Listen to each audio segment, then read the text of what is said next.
خواجہ خواجگان سید السادات سید پیر میر علی شاہ صاحب گولڑوی رحمت اللہ تعالی علیہ گولڑے شریف کی سرزمین میں پیدا ہوئے. یہ شہر محلے وقوع کے اعتبار سے کھروڑے کا ایک شہر ہے. کھروڑے کا ٹھیک.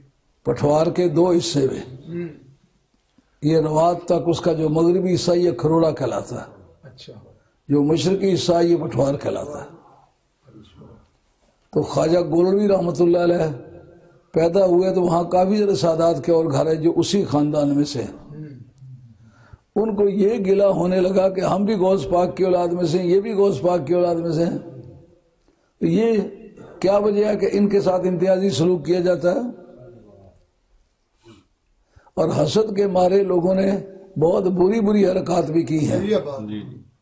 خواجہ گولڑوی رحمۃ اللہ علیہ کی مخالفت جتنی ہوئی ہے امت میں، میری اطلاع کے مطابق کسی بزرگ کی اتنی مخالفت بھی نہیں ہوئی. مخالفت شخصیت کی ہوتی ہے، شخصیت کچھ نہ ہو تو پھر مخالفت ہی کچھ نہیں ہوتی. خواجہ گولڑوی رحمۃ اللہ تعالی کی ذات بابرکات، آپ نے کنویں کے ایک پانی کے متعلق فتویٰ لکھا. وہاں ایک اور مولوی صاحب تھے جن کو یہ بڑا ٹھرک تھا، میرے گاؤں کو شریف سعد کہا جائے، مگر ایک خود شریف کہتے رہے، ایک ان کی بیگم شریف کہتی رہی، باقی سوسائٹی نے اس کو شریف نہیں کہا. انہوں نے کنویں کے مسئلے پر اختلاف کر کے خواجہ گولڑوی رحمۃ اللہ کو کافر کہا. حد ہے نا یارو، ذرا حیا نہ آئی کہ نماز جب پڑھتا ہوں اللہم صلی علی محمد وعلی آل محمد، لفظ آل جو ہے عربی قواعد میں اس کو کہتے ہیں اسم جنس. اسم جنس کا اطلاق قلیل، کثیر، اعلیٰ، ادنا، گنہگار، پرہیزگار، جوان، بوڑھا، بچہ، نیک بد، ہر پر صادق آتا ہے. لفظ اعلیٰ کے معنی، آلے کا معنی یہ ہے نبی کے خون خمیر سے جتنی مخلوق پیدا ہوئی ہے جن کو آل محمد کہتے ہیں، قیامت تک کسی کو بھی بیچ میں سے نکالے بغیر درود شریف پڑھے تو نماز ہوتی ہے. نہ کسی صوفی کی ہوتی ہے، نہ کسی پیر کی ہوتی ہے، نہ کسی عالم کی ہوتی ہے.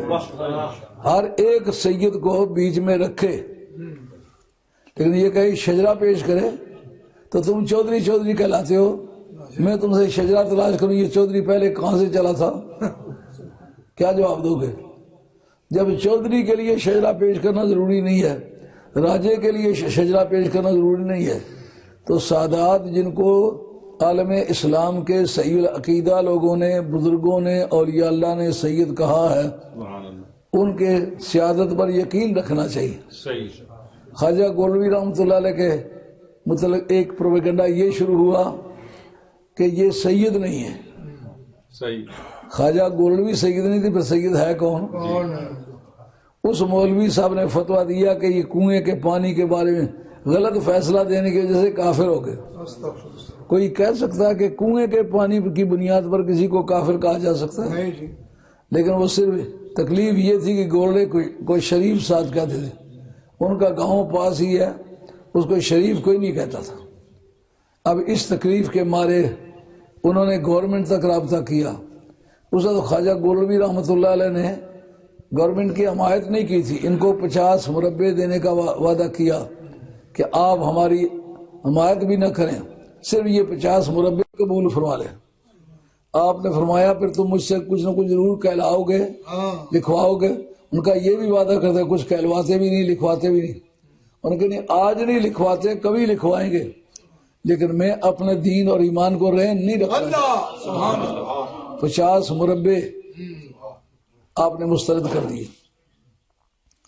اب وہ مولوی صاحب کوشش کرنے لگے کہ ایسا ذریعہ بنے گورنمنٹ کا رخ میری طرف ہو جائے.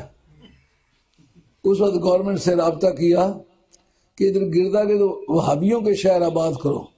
اس وقت کے چند راجگان اور ریاست کے رئیس جو وہابی ہوئے، وہ آج تک پتہ نہیں کہ کون سے ہاتھ سے استنجا کرتے، وہ وہابی ہوئے. اور مولوی عبدالاحد خانپوری کو دلی سے منگوایا. اس نے آتے ہی کتاب خواجہ گولڑوی کے خلاف لکھی، تیر تفنگ بر گولڑوی ملنگ.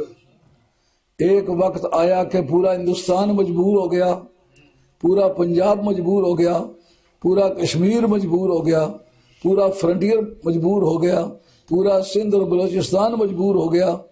مرزا قادیانی للکارتا پھرتا ہے، بریلویوں کو بھی، دیوبندیوں کو بھی، اہل حدیث کو بھی، شیعہ کو بھی، لیکن سب اس کے سامنے اس طرح دبے ہوئے ہیں کہ چوں بھی نہیں کرتے۔